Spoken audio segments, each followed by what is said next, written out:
여러분, 혈압과 혈당 따로 관리하고 계시진 않나요? 사실 이 둘은 따로 떼어 생각할 수 없습니다.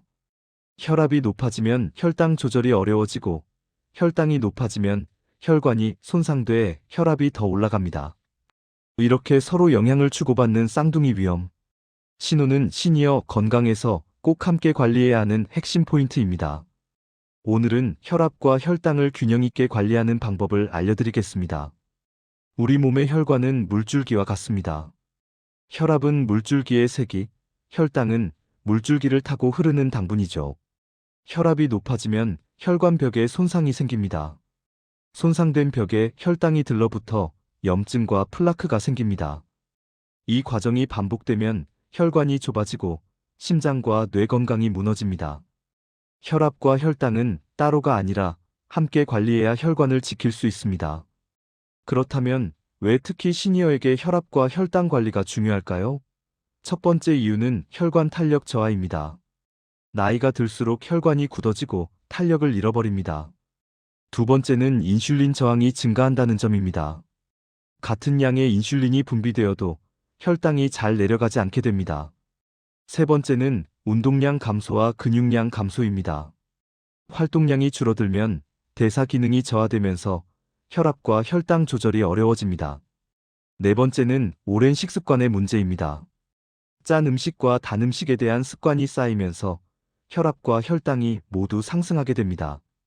특히 고혈압과 당뇨는 함께 오는 경우가 많고, 이때 심혈관 질환 위험은 3배 이상 높아집니다. 그럼 우리 몸이 보내는 경고 신호들은 무엇일까요? 혈압이 높을 때는 두통, 어지럼증, 얼굴이 붉어지는 증상, 그리고 피로감이 나타납니다. 혈당이 높을 때는 갈증이 증가하고 소변을 자주 보게 되며 시야가 흐려지고 손발이 저리는 증상이 나타납니다. 이 두 가지 증상이 함께 나타날 경우에는 심혈관 합병증의 위험 신호로 봐야 합니다. 여기서 중요한 점은 증상이 없더라도 정기적으로 체크해야 한다는 것입니다. 시니어의 경우 자각 증상이 늦게 오는 경우가 많기 때문입니다. 이제 본격적으로 식습관 관리법에 대해 말씀드리겠습니다. 첫 번째, 짠 음식을 줄여야 합니다. 이것이 혈압 안정의 핵심입니다. 국물, 젓갈, 가공식품을 줄이면 혈압이 자연스럽게 내려갑니다. 우리가 평소 무심코 먹는 국물 한 그릇에도 하루 나트륨 권장량의 절반 이상이 들어있는 경우가 많습니다. 라면, 국물은 되도록 남기시고 찌개나 국은 건더기 위주로 드시는 게 좋습니다. 두 번째, 단 음식을 줄여야 합니다. 이것이 혈당 조절의 시작입니다. 설탕이 들어간 음료, 빵, 과자를 줄이고 복합 탄수화물로 대체하세요. 흰쌀밥보다는 현미밥이나 잡곡밥이 좋고, 흰빵보다는 통밀빵이 혈당을 천천히 올립니다. 과일도 좋지만 너무 많이 드시면 과당 때문에 혈당이 올라갈 수 있으니 적당량을 드시는 게 중요합니다. 바나나 1개, 사과 반 개 정도가 적당합니다. 세 번째, 식이섬유를 늘리세요. 채소, 과일, 통곡물은 혈당을 천천히 올리고 혈압도 안정시킵니다. 식이섬유는 혈관 속 콜레스테롤을 배출하는 데도 도움을 줍니다. 양배추, 브로콜리, 시금치, 당근 같은 채소를 매 끼니마다 드시려고 노력해보세요. 생으로 먹기 어려우시면 살짝 데쳐서 드셔도 좋습니다. 네 번째, 단백질을 균형 있게 섭취하세요. 두부, 생선, 닭가슴살, 계란 같은 양질의 단백질은 근육 유지에 도움을 주고, 근육이 잘 유지되면 혈당 대사도 훨씬 좋아집니다. 특히 등 푸른 생선인 고등어, 삼치, 꽁치에는 오메가3 지방산이 풍부해서 혈관 건강에도 좋습니다. 여기서 한 가지 중요한 팁을 드리겠습니다. 식사 순서도 매우 중요합니다. 채소를 먼저 드시고 그 다음 단백질, 마지막으로 탄수화물 순으로 드시면 혈당이 천천히 올라갑니다. 채소의 식이섬유가 위장에서 당 흡수를 늦춰주기 때문입니다. 이 방법만 실천하셔도 식후 혈당 스파이크를 크게 줄일 수 있습니다. 음식만큼 중요한 것이 바로 운동과 생활 습관입니다. 먼저 유산소 운동입니다.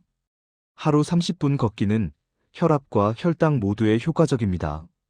빠르게 걸을 필요는 없습니다. 대화할 수 있을 정도의 속도로 편안하게 걸으세요. 아침 저녁으로 15분씩 나눠 걸으셔도 좋습니다.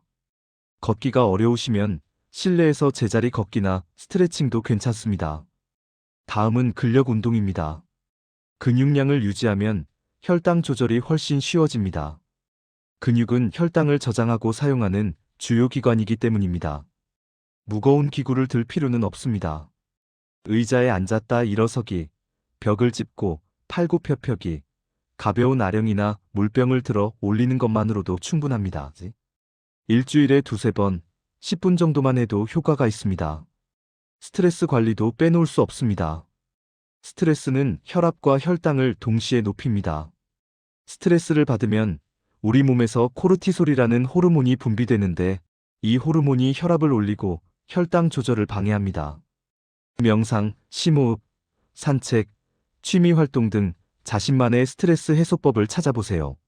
친구들과 수다 떠는 것도 훌륭한 스트레스 해소법입니다. 수면도 정말 중요합니다. 숙면 부족은 인슐린 저항을 높이고 혈압을 불안정하게 만듭니다. 하루 7시간 정도의 충분한 수면을 취하세요. 잠들기 전 스마트폰은 피하시고 침실은 어둡고 시원하게 유지하세요. 낮잠을 주무신다면 30분 이내로 짧게 주무시는 게 좋습니다. 운동할 때 한 가지 명심하실 점은 무리하지 말고 꾸준히 자신에게 맞는 강도로 하는 게 핵심이라는 것입니다. 갑자기 무리한 운동을 하면 오히려 혈압이 급격히 올라가거나 저혈당이 올 수 있습니다. 천천히 시작해서 점차 늘려가세요. 이제 정기검진과 자가관리에 대해 말씀드리겠습니다. 혈압은 가정용 혈압계로 아침과 저녁에 측정해서 기록하세요. 아침에는 일어나서 소변을 본 후, 아침 식사 전에 측정하시고, 저녁에는 잠들기 전에 측정하시면 됩니다. 측정 전 5분 정도 안정을 취한 후 재는 게 중요합니다. 정상 혈압은 수축기 120 미만, 이완기 80 미만입니다. 혈당은 공복 혈당과 식후 혈당을 주기적으로 확인하세요. 공복 혈당은 100 미만이 정상이고 식후 2시간 혈당은 140 미만이 정상입니다. 당뇨가 있으시면 의사 선생님과 상담해서 목표 혈당 범위를 정하고 그에 맞춰 관리하세요. 정기검진은 6개월에서 1년에 한 번은 꼭 받으셔야 합니다. 심혈관 건강과 신장 기능을 점검해야 합니다. 혈압과 혈당이 오래 높으면 신장에 손상이 올 수 있기 때문입니다. 안과 검진도 중요합니다. 당뇨 합병증으로 망막 손상이 올 수 있으니 1년에 한 번은 안과 검진을 받으세요. 약을 복용 중이신 분들은 절대 임의로 끊지 마세요. 증상이 좋아졌다고 해서 약을 끊으면 오히려 더 위험할 수 있습니다. 약을 조절하거나 중단하고 싶으시면 반드시 의사와 상담하세요. 수치를 꾸준히 기록하면 변화를 빠르게 파악할 수 있어 조기 대응이 가능합니다. 수첩이나 스마트폰 앱에 날짜와 함께 수치를 적어두세요. 여러분, 혈압과 혈당은 마치 시소처럼 서로 균형을 주고받는 관계입니다.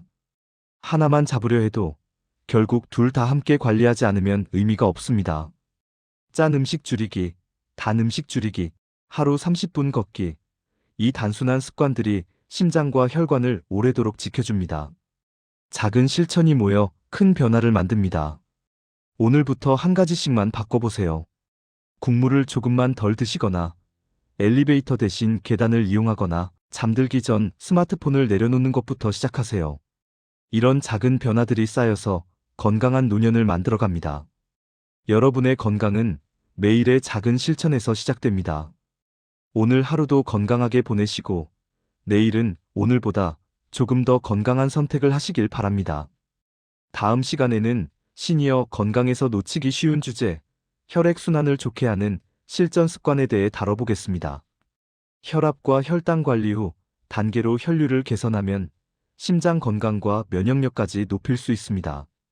오늘 내용이 도움이 되셨다면 좋아요, 구독, 그리고 알림 설정까지 부탁드립니다. 여러분의 한 번의 클릭이 건강한 노년을 지키는 첫걸음입니다. 저는 다음 시간에 다시 찾아뵙겠습니다. 지금까지 활기백세 TV였습니다. 감사합니다.